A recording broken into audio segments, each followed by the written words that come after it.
By his look and the power of his presence, he effected subsidence of the mind and the experience of the one perfect reality. He often said that the true teaching was in silence, but this does not mean verbal expositions also were not given. And although he authorized many different methods of spiritual practice, he, however, laid the greatest emphasis on the path of self-inquiry.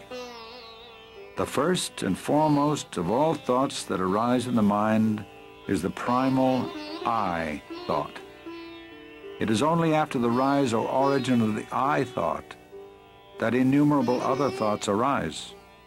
Search by means of a deeply introverted mind wherefrom this I arises. If we go inward questing for the source of the I topples down, and immediately another entity will reveal itself proclaiming I. Even though it also emerges saying I, it does not connote the ego, but the one perfect existence.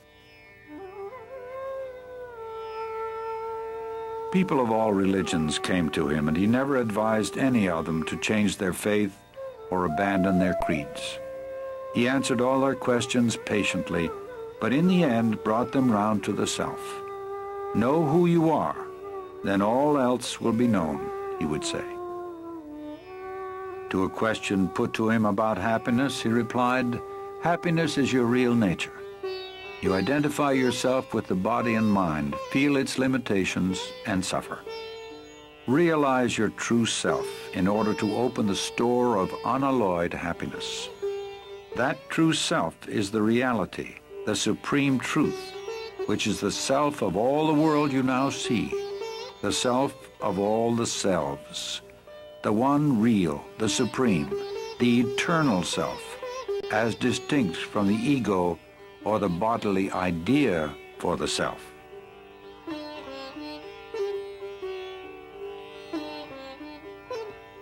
He never advised anyone to renounce their families or move to the forest. The obstacle is the mind, he would say. It must be got over whether at home or in the forest. And why should your occupation or duties in life interfere with your spiritual effort?